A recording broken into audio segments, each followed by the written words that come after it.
Hello. Hi. Welcome back Long to. time no see. Oh, it's been ages. Any rate, Sage is making a fashion statement here. It's lovely. It's a look because he's got the weed whacker out here because we are going to make a no-dig bed. This is one method of building a no-dig garden. And a great time to do it is right now in the fall. And that way things will be really ready for you in the spring. Now I'm going to be making mine. I'm not going to be using compost in this one. Rather, I'm going to be making this bed to sheet compost on the ground over the next 9 months. First thing we're going to do is sort of clear the area here, and I've accumulated a whole bunch of cardboard boxes, and I'm going to do the very lovely job of taking off the plastic, the tape and stuff like that, which is absolutely necessary. And Sage is going to reposition his lovely headgear to protect his delicate ears and weed whack.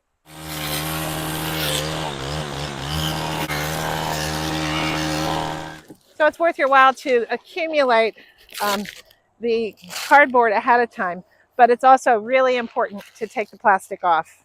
You do read a lot about whether or not cardboard's okay to use, and I will just say, I always see it deteriorate. I always see happy worms around it, and I have amazingly productive garden beds. So go figure. If you have strong feelings about it, don't do it.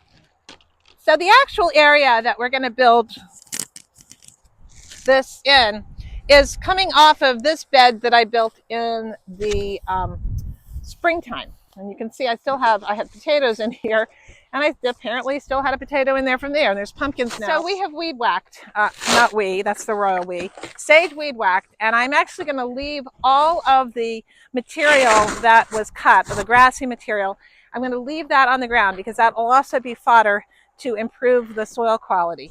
We're going to cover this entire area with the cardboard. Build a bed that's about 4 feet wide down the center and have additional pathway on either side, which we will wood chip.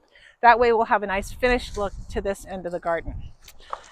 Gradually we build down. Now what we're going to do is overlap this like that. We're going to make sure that there's no cracks, and you want about a 4 to 6 inch overlap where you have breaks. I'm going to put this one down. Are skanks poisonous? Are skinks?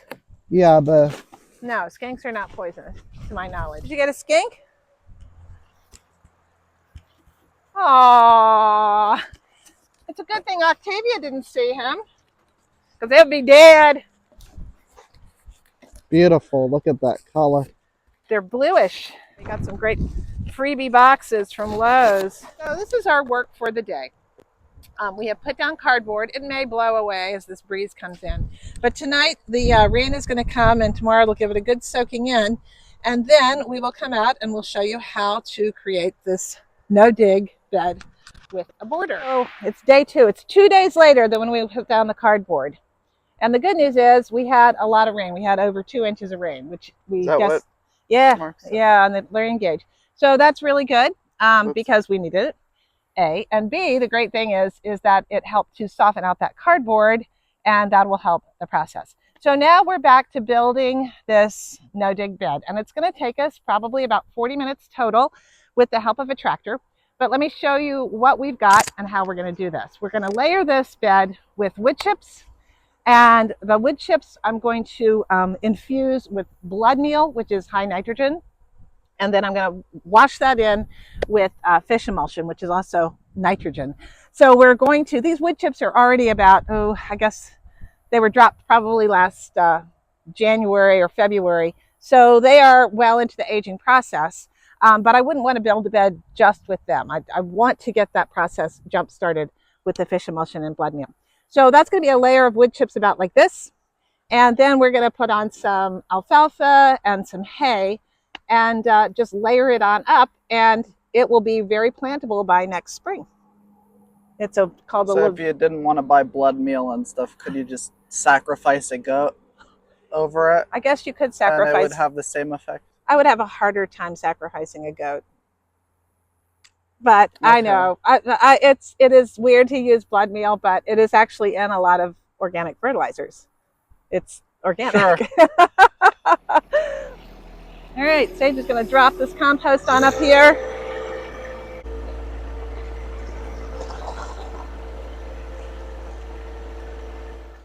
So now we have a good layer of wood chips down here, and you can see I have put some bamboo markers down, which will determine the interior part of the bed. Now I'm going to take blood meal, Sage's favorite thing, and I'm going to sprinkle it over the bed part of the wood chips. The things on the edge are the borders and walkways to keep weeds from getting in. I'm a great proponent of building barriers and sides, walks, right beside your bed for at least a foot to 18 inches. It really helps with weed management and keeping things out. And what this is going to do is jumpstart the decomposition process or accelerate it. I will be washing this in just with water and fish emulsion. Now you might say, aren't you going to be worried about wild animals coming in here and sniffing out blood? That has never happened. It's always a possibility. But it might also be something that keeps certain little rodents out because they don't want the smell of animal blood. Now I'm just going to take my hose. I'm going to wet this down. Then I'm going to fish emulsion it. This is almost pure nitrogen. It's a 511 NPK, and it is organic. It's just ground up fish. So you could use it in like cooking.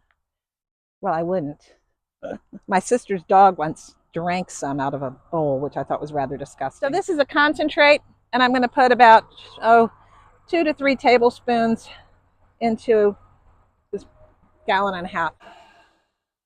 Now we're just watering in the fish emulsion into where the bed is going to be. This just is going to jumpstart everything. Yep, we're just putting a small layer of hay down. This is not going to be our biggest layer of hay. Just sort of sprinkle it all on the inside where the bed is going to be, not on the walkway. There we go. That's good. Now come the alfalfa pellets. Here, no, not quite like that. We want to distribute them more. We can break them in afterwards.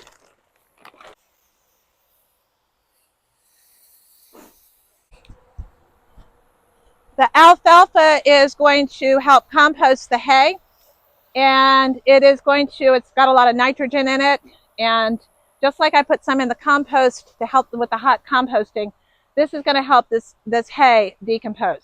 Now I could do what's called the Ruth Stout method, which is simply adding a whole ton of hay here, and it would also be plantable by next May probably. But this is going to be a little bit faster, and it's also going to have a little bit more variety in it. Okay, now let's put more hay down inside the bed.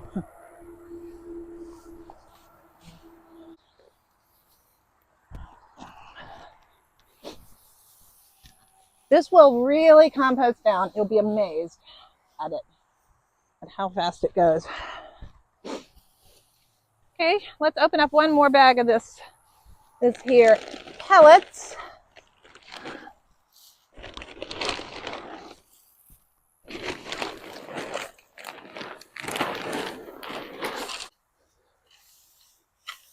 Another layer of water.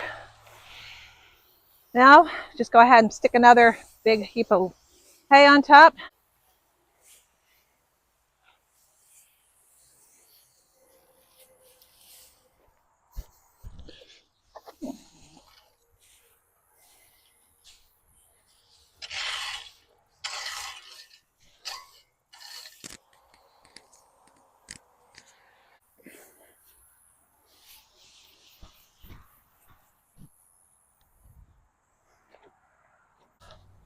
It will be really composting down over the winter.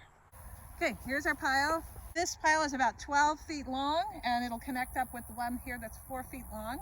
So that will be a nice 16-foot bed that will line and anchor this part of the garden. Yes, I always say I'm not going to grow another bed and do another bed, but here I am.